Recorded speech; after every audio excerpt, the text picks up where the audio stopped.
Bismillah, alhamdulillah, wassalatu wassalamu ala rasulillah wa ba'd. Alhamdulillah, pertama kita bersyukur kehadirat Allah Subhanahu wa taala atas limpahan rahmat, hidayah dan kesempatan sehingga kita bisa bertatap muka, bertemu secara virtual dalam kegiatan daurah syariah yang dilaksanakan oleh Dewan Syariah Wahda Islamiyah, terkhusus Komisi Ibadah Dewan Syariah Wahda Islamiyah. Hadirin yang dimuliakan Allah Subhanahu wa taala, para asatidzah kami dan para peserta ikhwan dan akhwat yang semoga semuanya dijaga oleh Allah Subhanahu wa taala. Hafizakumullah taala jami'an wa baraka fikum. Alhamdulillah, pada materi ketiga ini, insya Allah kami akan membawakan atau kami diamanahkan untuk membawakan materi mengenai taklid. Taklid, apakah dia halal atau haram? Walaupun sebenarnya setelah kita dengarkan tadi pembukaan oleh Ustadz kita, Ustadz Al-Fadil, Ustadz Muhammad Yusran, Ketua Dewan Syariah Wahda Islamiyah, telah memberikan prolog, muqaddimah singkat mengenai hukum taklid ini. Ini sudah dijelaskan secara singkat bahwasanya taklid ini tidak serta-merta menjadi sebuah hal yang tidak boleh. Jadi nanti akan kita jelaskan lebih rinci lagi insyaallah. Ikhwah dan akhwat yang dimuliakan Allah Subhanahu wa taala, sebagai pembuka, sebagai prolog, kami sampaikan bahwasanya hal yang paling kita pahami bahwasanya dunia ini adalah tempat kita untuk beramal. Untuk beramal. Terlebih lagi Allah Subhanahu wa taala menegaskan dalam surah Az-Zariyat bahwasanya tujuan penciptaan kita ini adalah untuk beribadah kepada Allah Subhanahu wa taala. Wa ma khalaqtul jinna wal insa illa liya'budun. Tidaklah Allah Subhanahu wa taala menciptakan manusia dan bangsa jin ini kecuali hanya untuk beribadah kepada Allah Subhanahu wa taala. Dan tidak kalah pentingnya yang perlu kita pahami bahwasanya ibadah atau amalan-amalan yang kita lakukan tentunya bagaimana kita harus yakin bahwasanya bagaimana ibadah-ibadah atau amalan-amalan yang kita lakukan ini sampai kepada Allah Subhanahu wa taala, diterima oleh Allah Subhanahu wa taala. Nah, begitu pula di dalam kehidupan dunia kita ini, kita mendapati berbagai banyak masalah-masalah yang kita hadapi, sehingga kemudian syarat yang kedua yang tidak kalah pentingnya adalah amalan ibadah atau amalan soleh yang kita lakukan harus kita tujukan atau kita niatkan hanya untuk Allah Subhanahu wa taala, ikhlas hanya untuk Allah Subhanahu wa taala semata. Nah, di sini kita akan membahas poin yang pertama. Mengenai bagaimana amalan-amalan kita, amalan-amalan ibadah kita, ataukah masalah-masalah yang kita hadapi ini sesuai dengan koridor syariah, tidak bertentangan dengan apa yang diinginkan oleh Allah Subhanahu wa taala atau hal-hal yang dibenci oleh Allah Subhanahu wa taala. Ini perlu kita kita pastikan. Nah, kita pastikan karena fenomena sebagian masyarakat muslim kita hanya sekedar ikut-ikutan. Kalau kita sekedar ikut-ikutan, kita tidak bisa yakin apakah amalan-amalan kita ini atau masalah-masalah yang kita hadapi ini sesuai koridor syariah atau tidak. Nah, kalau hanya sekedar mengekor.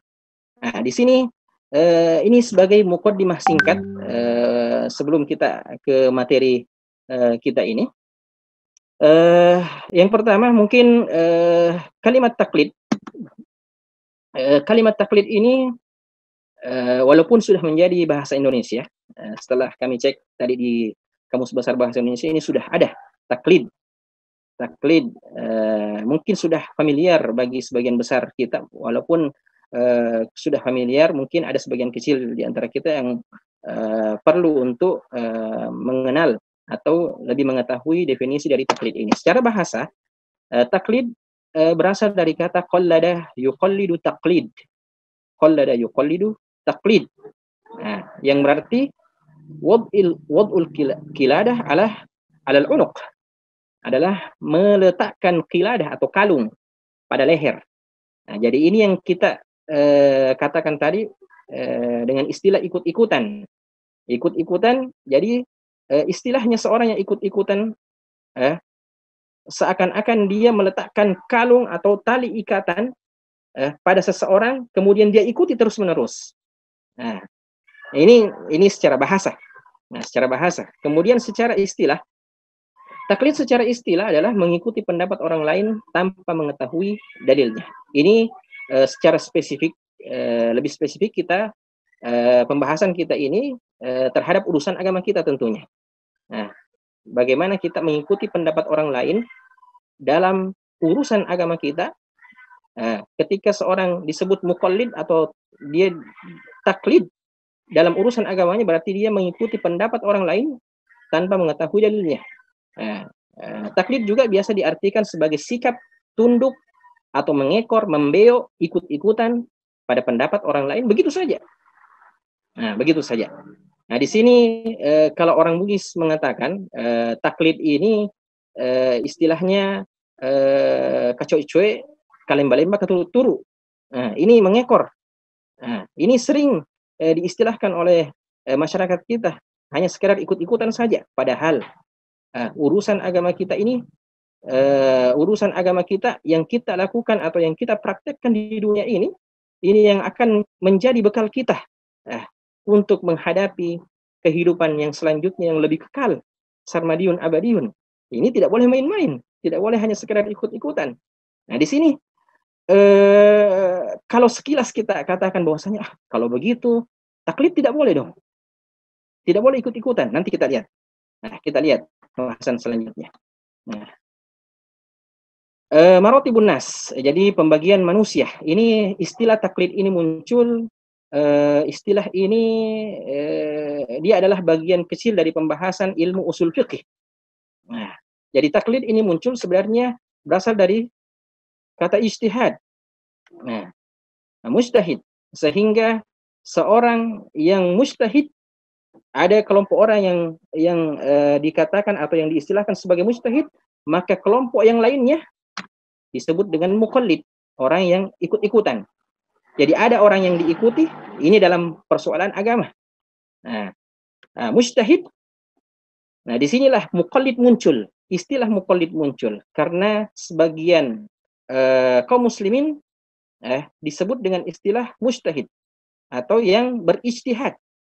Nah, di sini siapa sebelum kita ke muqallid, ke orang-orang yang bertaklid, kita perlu membahas siapa yang sebenarnya mujtahid. Mujtahid adalah para ulama. Akan tetapi mujtahid tidak semua ulama masuk ke dalam kelompok mujtahid. Nah, siapa itu mujtahid? Secara ringkas, ini kami bahasakan secara sederhana, bahwasanya mujtahid adalah kelompok ulama yang memiliki malakah, yang memiliki kemampuan, yang memiliki keahlian dalam dua hal paling minimal. Yang pertama, para mujtahid ini memiliki kemampuan istinbat ahkam dari dalil syar'i, dari dalil Al-Quran dan As-Sunnah. Jadi seorang mujtahid mampu menggali hukum-hukum yang tercantum, termaktub dalam Al-Quran dan As-Sunnah. Yang mungkin sebagian ulama tidak bisa langsung mengistikhraj, mengeluarkan hukum-hukum dari firman Allah Subhanahu wa taala dan sabda Rasulullah sallallahu alaihi wasallam begitu saja. Akan tetapi seorang mujtahid itu dengan mudah beristinbat ahkam atau mengeluarkan hukum-hukum dari dalil-dalil yang ada.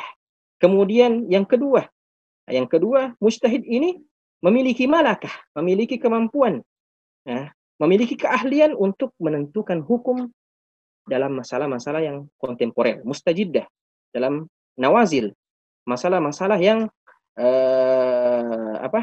masalah-masalah yang baru yang mungkin kalau kita mungkin sudah disinggung juga sebagian pada pemateri sebelumnya, Pak Ustadz Roni sudah menyebutkan contoh-contohnya. Kalau kita mau mencari hukum-hukum pada permasalahan-permasalahan yang baru ada pada zaman ini, tidak ada pada zamannya Nabi, niscaya kita tidak akan menemukan dalil-dalilnya secara sharih, secara jelas dalam Al-Quran dengan As-Sunnah.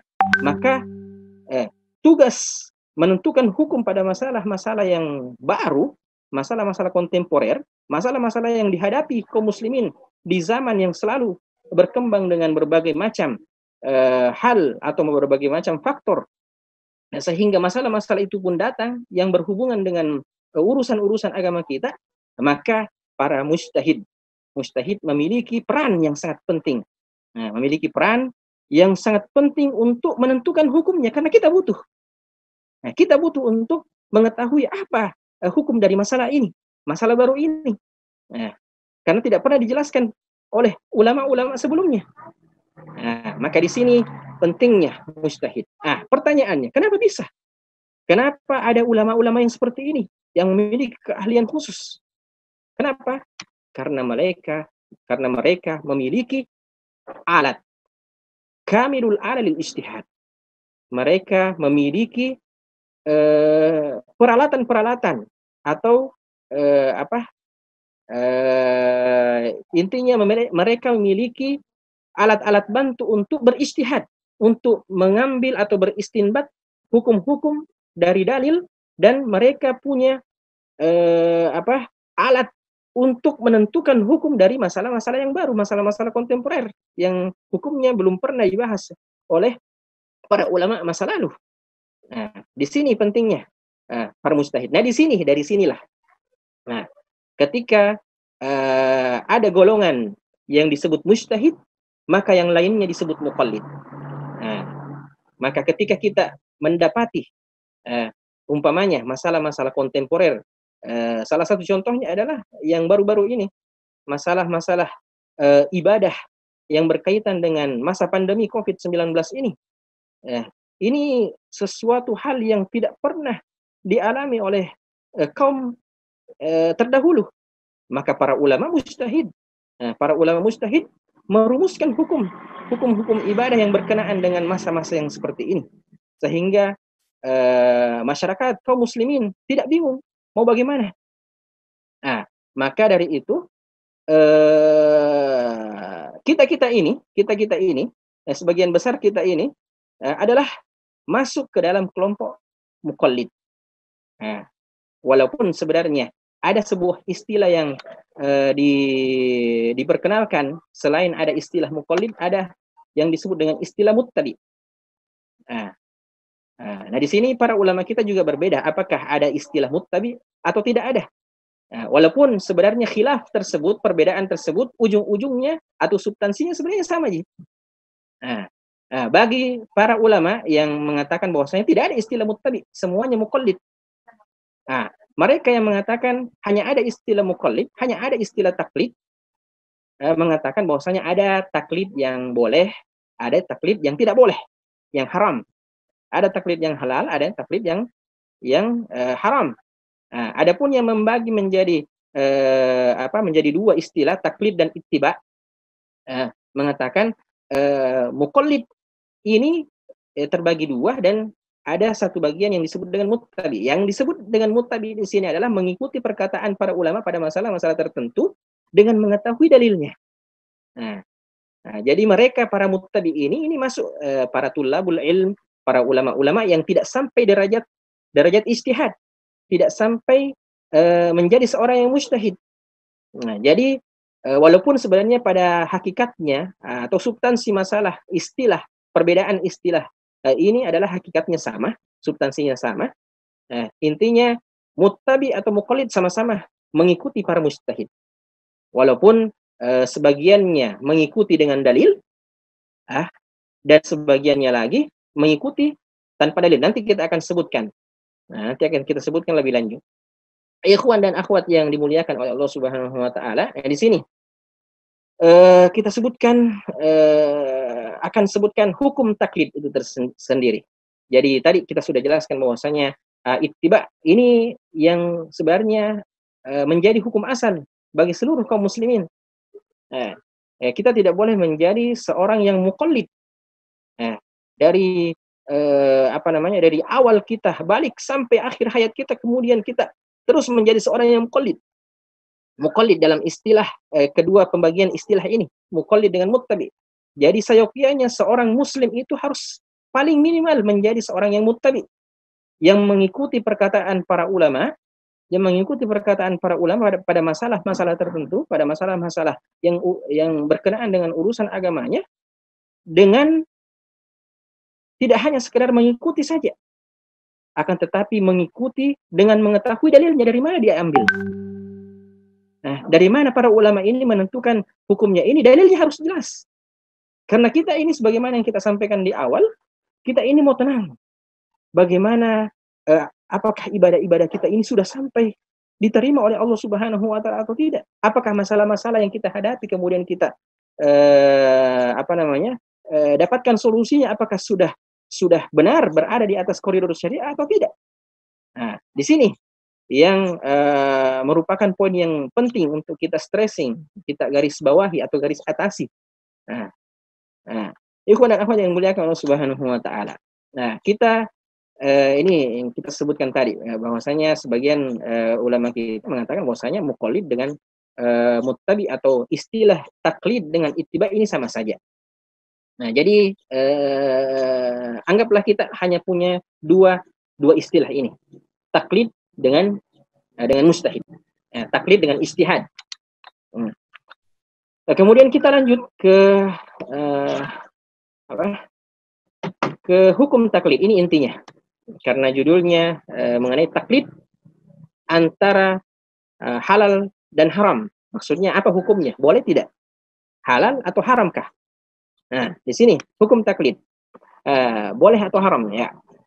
Nah, di sini kami akan membahas hukum taklid ini dari dua segi, dari dua sudut pandang. Sudut pandang pertama, hukum taklid ini dilihat dari segi masalah-masalah yang dihadapi, masalah-masalah yang berkenaan dengan urusan agama kita. Kemudian yang kedua mengenai person-personnya. Nah, karena kita selain mujtahid, semua kita ini muqallid, dan muqallid ini kami bagi sendiri dengan dua istilah. Ada yang awam, ada juga tulabul ilm yang tidak sampai pada derajat ijtihad, yang tidak memiliki alat-alat untuk beristihad dalam menentukan hukum-hukum yang ghamid, hukum-hukum yang khafi, yang tersembunyi, ataupun hukum-hukum pada masalah-masalah kontemporer yang baru.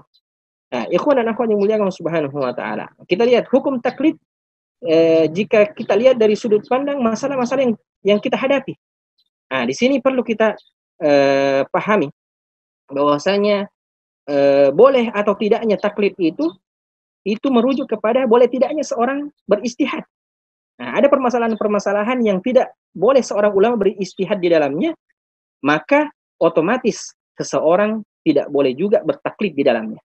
Nah, paling tidak ada tiga masalah, ada tiga permasalahan inti yang selalu berputar, yang selalu kita hadapi. Yang pertama, masalah-masalah yang berdasarkan pada dalil qat'i, dalil yang sangat jelas, terang benderang, baik itu bagi para mujtahid utamanya, bagi para penuntut ilmu, juga bagi para awam. Nah, jadi ada masalah-masalah, ada permasalahan-permasalahan, amalan-amalan, perintah-perintah, larangan-larangan, semua berasal dari dalil yang qat'i. Artinya berasal dari dalil yang sangat jelas. Ini pada poin ini para mujtahid tidak boleh beristihad. Apakah dia dalam masalah akidah atau dalam masalah fikih? Contohnya dalam hal dalam ibadah sholat kita, minat daruriyat, yang tidak ada satupun muslim yang tidak tahu bahwasanya kewajiban sholat itu 5 waktu dalam sehari semalam, beserta rakaat-rakaatnya. Nah, ini hal-hal yang seperti ini masalah-masalah yang semisalnya tidak boleh seseorang beristihad, dan begitu pula seorang awam tidak boleh untuk bertaklid. Terus pertanyaannya, nah, bagaimana orang-orang awam? Nah, bagaimana orang-orang awam? Tidak bolehkah juga bertaklid? Nah, tidak bolehkah juga bertaklid dalam hal-hal masalah-masalah ibadah yang pokok? Nah, inilah yang menjadi permasalahan kita, permasalahan inti kita. Bahwasanya yang tidak diketahui oleh sebagian besar orang awam atau kaum muslimin secara umum adalah perintah untuk menuntut ilmu. Perintah untuk menuntut ilmu wajib. Nah, sebagaimana sabda Rasulullah SAW, "Thalabul ilmi fariidatun ala kulli muslim." Nah, dalam riwayat yang lain dipertegas lagi, "Thalabul ilmi fariidatun ala kulli muslimin wa muslimatin." Tidak ada celah untuk bertaklid pada masalah-masalah yang pokok, masalah-masalah inti. Jadi semuanya harus belajar. Semuanya harus menuntut ilmu syar'i yang berhubungan dengan hal-hal yang penting dalam kehidupan sehari-harinya. Nah, sering kita dapati di tengah masyarakat ketika kita ajak bagaimana sholat yang benar. Bagaimana sholat yang benar? Mereka mengatakan persis dengan perkataannya orang-orang jahiliyah dan umat Nabi terdahulu. Mereka mengatakan dalam satu firman Allah Subhanahu wa taala, Allah Subhanahu wa taala berfirman, "Wa idza qila lahum ta'alu ila ma anzalallahu wa ila rasuli qalu." Nah, ketika mereka diajak bahwasanya ini dalilnya. Nah, ini dalil amalan-amalan yang seperti ini, amalan ibadah yang seperti ini ada dalilnya, dalilnya seperti ini, harus seperti ini, harus seperti itu. Apa jawaban mereka?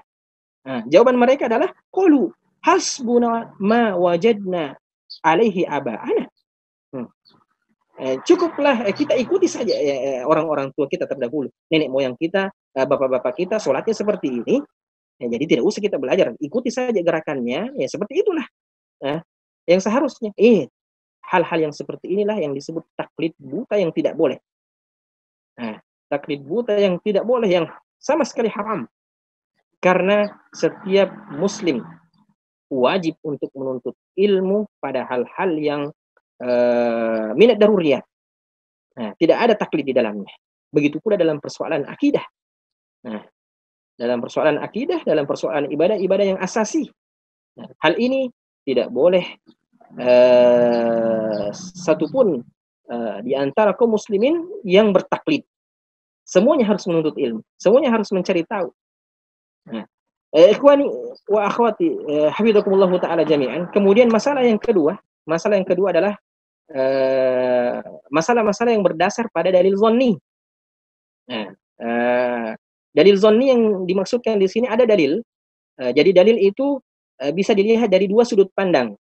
Dari segi keabsahan sumbernya, kemudian dari segi pemaknaan dalil tersebut. Nah, jadi ada tiga kelompok. Ketika kita lihat dua sudut pandang tersebut, terbagilah dalil menjadi tiga kelompok dalil. Ada yang dalil yang qat'iyyu as-subut, jelas sumbernya, tidak ada keraguan pada sumbernya, akan tetapi bermasalah pada pemaknaannya, dari segi pemaknaan, atau yang biasa disebut dengan dhanniyud dilalah. Nah, maka para ulama mujtahid punya andil dalam mengetahui atau mencari, mengeruk atau mengistikhraj, mengeluarkan hukum-hukum yang ada pada dalil ini. Nah, dan ada juga dalil yang dhanniyyu as-subut, bermasalah pada sumbernya.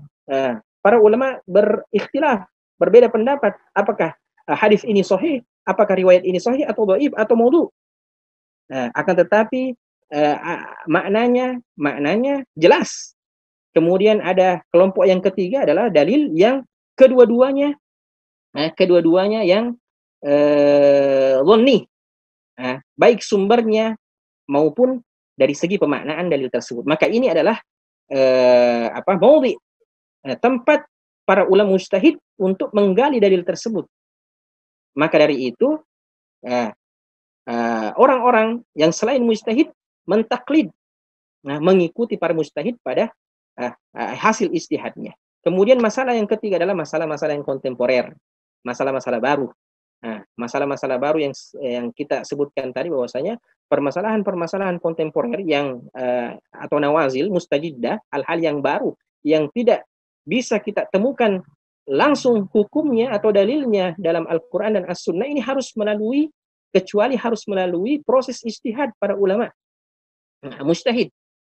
Nah, walaupun di sini ana sebutkan sedikit saja bahwasanya ijtihad itu terbuka. Walaupun ada yang biasa diistilahkan dengan mujtahid mutlak. Mujtahid mutlak ini adalah seorang alim yang bisa berijtihad pada seluruh masalah yang ada. Nah, adapun kelompok yang kedua yang biasa disebut dengan mujtahid juz'i. Dia bisa berijtihad pada masalah tertentu, akan tetapi pada masalah-masalah yang lainnya dia sebagai muqallid. Dia hanya mengikuti. Nah, apakah dia mengikuti secara umum para ulama mengikuti dengan dalil. Nah, mengikuti dengan dalil. Nah, jadi dua kelompok masalah inilah yang boleh seseorang untuk bertaklid ketika dia tidak sampai pada derajat ijtihad. Nah, ikhwani wa akhwati rahimakumullah, hafizakumullah taala jami'an. Kemudian kita beralih kepada kelompok yang kedua. Kita mau menjelaskan hukum taklid dari sudut pandang person-personnya. Nah, apakah boleh atau haram? Ini ada dua hukumnya. Ada kelompok orang yang boleh untuk bertaklid, ada juga yang tidak boleh, haram sama sekali. Nah, di sini yang pertama, jadi kapan dia boleh? Kapan seorang awam atau seorang thalibul ilm yang tidak sampai pada derajat ijtihad boleh untuk mentaklid, mengikut pada perkataan hasil ijtihad seorang mujtahid, seorang ulama, jika ada uzurnya. Jadi hukum asalnya taklid, mengikuti. Nah, hanya ikut-ikutan itu hukum asalnya tidak boleh. Haram, tidak boleh. Nah, kapan dia boleh? Jika ada uzur. Nah, contohnya di sini, kapan seorang awam boleh? Nah, seorang awam boleh untuk bertaklid, hanya sekedar mengikuti jika dia sudah tidak memiliki kemampuan untuk berijtihad, tidak mampu atau tidak memiliki kesempatan untuk menuntut ilmu, untuk mencari tahu, dan sulit memahami dalil. Ini mungkin masuklah orang tua kita yang mungkin terlambat untuk menuntut ilmu. Tidak bisa lagi untuk menuntut ilmu kalau kita katakan hukumnya ini seperti ini, dalilnya seperti itu, tidak paham. Mereka tidak paham hal yang seperti itu. Maka orang-orang yang seperti ini boleh. Boleh untuk bertaklid.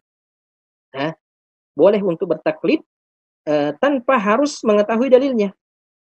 Tanpa harus mengetahui dalilnya, karena sulit memahami dalil. Kemudian ternyata tulabul ilm juga boleh bertaklid. Kenapa? Karena banyak sebabnya. Ada beberapa sebab.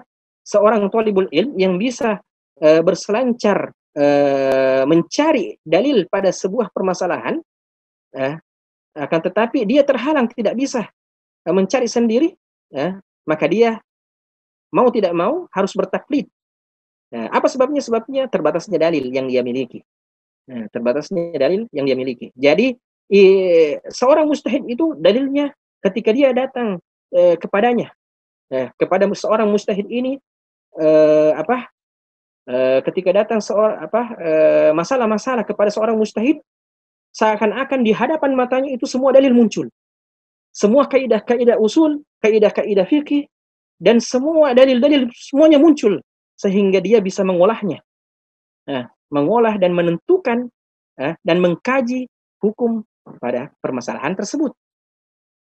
Maka seorang thalibul ilm ketika terbatas padanya dalil atau sempit waktu untuk berijtihad, padahal masalah ini sudah mau diputuskan hukumnya, umat sudah sudah membutuhkan jawaban, maka pada saat itu dia harus mentaklid untuk menjawab permasalahan-permasalahan pada masyarakat yang ada, yang sudah ingin diketahui hukumnya, atau tidak nampak dalil yang kuat padanya sehingga dia harus mentaklid ketika ada permasalahan-permasalahan yang diikhtilafkan umpamanya. Jadi seorang alim ini di hadapannya ada beberapa pendapat umpamanya. Jadi dia harus putuskan, akan tetapi dia tidak bisa merojihkan atau menguatkan salah satu pendapat, maka dengan penguat-penguat yang ada dia mentaklid salah satu di antara pendapat-pendapat yang ada. Nah, ini poin yang pertama. Boleh taklid bagi seorang awam dan thalibul ilm dengan syarat-syarat seperti ini. Nah,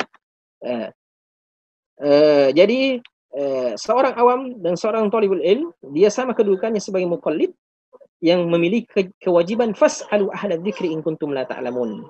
Nah, setelah berusaha. Nah, jadi seorang awam ketika dia tidak mampu lagi untuk berusaha untuk menuntut ilmu seperti thalibul ilm, seperti tulabul ilm, maka dia punya kewajiban. Begitu pula thalibul ilm yang tidak sempat atau yang tidak terbatasnya alat untuk beristihad, maka dia kembali kepada fas'alu ahla dzikri in kuntum la ta'lamun. Maka kembalilah, bertaklidlah, bertanyalah, minta fatwalah kepada para ulama mujtahid yang mumpuni pada permasalahan tersebut. Nah, kemudian kita katakan tadi bahwasanya awam, baik itu orang-orang awam, thalibul ilm, hukum asalnya tidak boleh taklid. Nah, jadi taklid yang dimaksudkan di sini adalah taklid buta. Nah, taklid buta yang tidak yang kita hanya sekedar mengekor,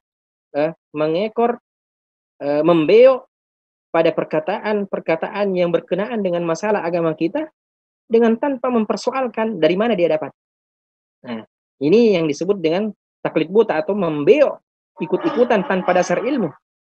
Nah, padahal masih mampu dan punya kesempatan menuntut ilmu.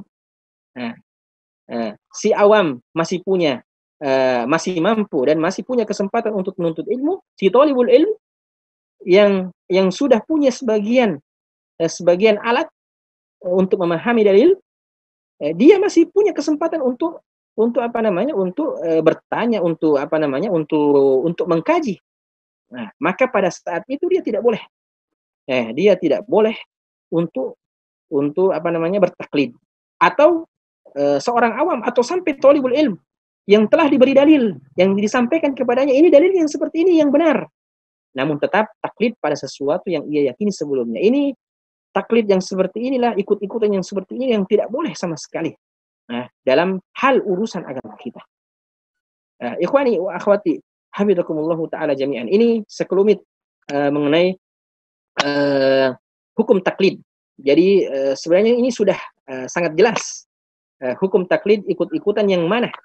Nah, walaupun sebagaimana kita sudah sebutkan tadi bahwasanya paling minimal kita menjadi seorang yang muttabi.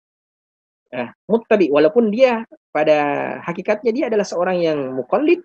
Jadi hukum asal bagi setiap muslim dia harus menjadi seorang yang muttabi.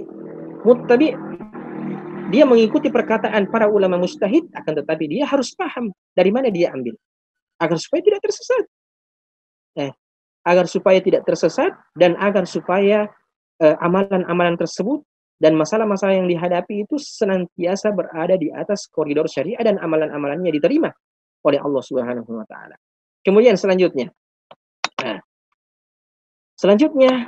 pembahasan mengenai bagaimana cara bertaklid yang benar.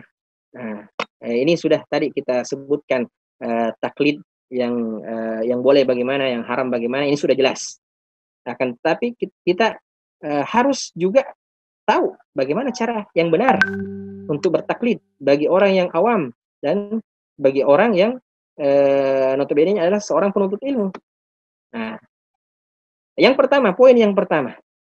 Nah, ini poin yang pertama. Seorang yang dibolehkan untuk bertaklid harus bertaklid pada orang yang diketahui keilmuannya. Harus yang jelas orangnya. Dan ia tidak mengetahui, ini yang pertama dulu. Bertaklid pada orang yang diketahui keilmuannya. Dia harus tahu bahwa si fulan mumpuni dalam masalah ini. Lembaga ini bisa memberikan solusi, bisa memberikan fatwa yang sesuai dalil. Yang sesuai dalil. Maka tidak sembarang. Dan di antara masalah orang-orang awam, bagaimana caranya kita tahu Bagaimana caranya kita tahu ini yang boleh kita tanya, ini yang alim ini, ulama ini yang bagus keilmuannya, bagaimana caranya? Sekali lagi hadirin sekalian, ini muliakan Allah Subhanahu wa taala, sekali lagi kita punya kewajiban. Jangan lupa, kewajiban kita adalah kewajiban menuntut ilmu semua tanpa terkecuali. Maka dengan jalan kita menuntut ilmu, niscaya Allah Subhanahu wa taala ketika kita tidak punya alat untuk beristihad, maka kita akan dipertemukan dengan para ulama yang mumpuni keilmuannya dalam hal masalah-masalah yang kita hadapi. Dan begitu pula ketika seorang bertaklid dalam keadaan dia bertaklid pada satu masalah pada orang yang tepat, maka ia tidak pada saat dia bertaklid dia tidak mengetahui adanya pendapat yang lain yang lebih kuat daripada pendapat tersebut. Karena seorang alim itu tidak maksum. Dia bisa saja salah dalam ijtihadnya. Maka ketika pada saat kita bertaklid, kita hanya mengetahui pendapat tersebut. Karena kita tahu bahwasanya alim ini mumpuni dalam ilmu tersebut. Mumpuni dalam ilmu syar'i. Maka kita pilih pendapat tersebut. Akan tetapi ketika kita lihat ada pendapat yang lain, kemudian yang difatwakan atau yang diberikan atau yang ditunjukkan oleh seorang yang berilmu juga dan lebih kuat dalilnya, maka tentunya kita akan memilih pendapat tersebut. Kemudian setelahnya, tidak boleh mewajibkan diri mentaklid mazhab imam tertentu dalam semua masalah. Ini yang berkembang beberapa tahun, bahwasanya kita harus bermadhab dalam satu madhab. Ini sebenarnya kita harus membedakan antara bermadhab secara manhaji dan bermadhab secara taklidi. Secara taklidi tidak boleh sama sekali berpegang pada satu madhab tertentu. Akan tetapi dalam proses belajar, seorang dianjurkan untuk bermadhab. Bermadhab dengan madhab tertentu agar supaya pembelajaran fikih yang dia lakukan itu teratur dengan usul imamnya. Karena di sini kenapa kita tidak boleh mewajibkan diri untuk mentaklid mazhab imam tertentu dalam sebuah masalah, padahal imam-imam yang imam madzhab yang kita katakan di sini adalah mujtahid. Kita ikuti semuanya, tidak serta-merta seperti itu. Tidak boleh kita ikuti dan telan mentah-mentah semua perkataan. Dan ini dikatakan oleh seluruh imam 4, bahwasanya ketika ada perkataan yang tidak sesuai dengan dalil Al-Quran dan As-Sunnah, maka jangan ikuti. Mereka sepakat dengan redaksi yang berbeda-beda. Karena yang diperintahkan kepada kita adalah mengikuti kebenaran. Kemudian selanjutnya, berapa ini? 11:44. Sedikit lagi. Tidak boleh memiliki atau tidak boleh memilih satu pendapat jika mengetahui ada pendapat yang lain atas dasar hawa nafsu. Ini sudah kita jelaskan tadi pada poin yang pertama. Akan tetapi ini sebagai penegasan bahwasanya boleh kita mencari pendapat-pendapat para ulama dan membanding-bandingkan pendapat tersebut, akan tetapi dalam mencari kebenaran, bukan mencari kemudahan yang biasa diistilahkan oleh para ulama kita dengan tatabbu'ur rukhas.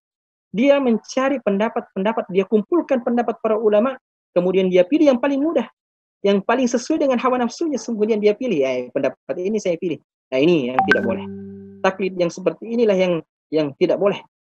Yang tidak boleh. Kemudian yang terakhir, pembahasan yang terakhir, afwan. Ini sudah sampai waktunya sebenarnya, tapi tidak apa. Sesi tanya jawabnya karena materi kita cuma sampai jam 12.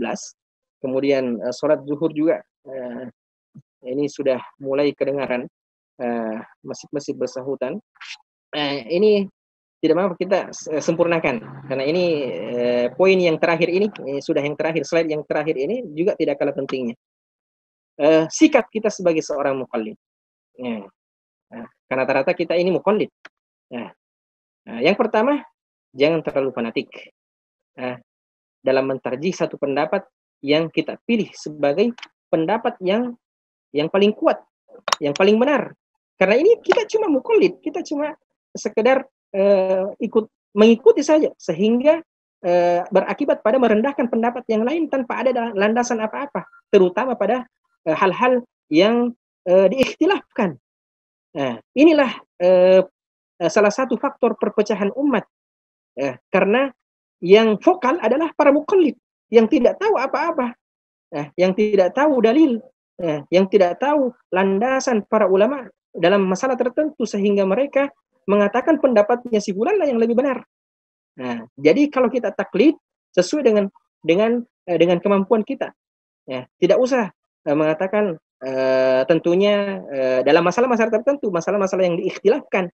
Adapun masalah-masalah yang lainnya maka boleh kita mempertahankan hujah kita, hujah kita dalam rangka kita yakin ketika kita menjadi seorang tulabul ilm, bukan seorang awam yang taklid, yang tidak paham dalil, yang tidak paham semua dalil, kemudian mengatakan pendapat fulan lebih benar, pendapat yang saya pegang lebih benar. Tidak boleh seperti itu. Nah, ini hal yang paling diwanti-wanti bagi seorang muqallid. Nah, jadi kita ini sebagai muqallid, jadi jangan terlalu terburu-buru, terutama dalam hal masalah-masalah yang khilafiyah, masalah yang diperdebatkan oleh para ulama. Ulama saja berdebat, Anda tidak usah ikut-ikutan berdebat. Ikuti saja yang sesuai dengan ilmu Anda, dan tentunya dengan senantiasa menambah ilmu, maka niscaya jalan hidayah Allah Subhanahu wa taala itu akan semakin mendekat. Biidznillah taala. Kemudian jika sudah cenderung taklid pada satu pendapat ulama, maka tidak perlu ia ingkari pendapat yang lain yang didasarkan pada taklid pula. Ini tambahan saja. Kemudian namun jika salah satu dari kedua pendapat tersebut menampilkan argumen yang syar'i yang lebih kuat, maka hendaklah argumen tersebut diterima jika benar dalilnya. Nah, ini tambahan tadi. Kemudian jika masih diberi kemampuan, ini yang paling terakhir, jika masih diberi kemampuan. Ini untuk semua. Ini nasihat yang paling inti sebenarnya dari pembahasan kita ini. Para ikhwan dan akhwat atau para orang tua, para ayah dan ibu, ketika Anda memiliki seorang anak yang masih yang berpotensi untuk masa depannya diarahkan ke ilmu syar'i, arahkan ke ilmu syar'i. Jangan semua ke ilmu dunia. Karena ilmu dunia itu hanya sekedar digunakan di dunia ini. Walaupun hanya ketika kita paham, jika kita paham mengenai urusan agama kita, niscaya itu adalah sebuah bekal yang sangat penting. Nah, maka jika masih diberi kemampuan dan kesempatan bagi kita ini yang sudah berumur umpamanya, jangan pernah putus untuk menuntut ilmu syar'i.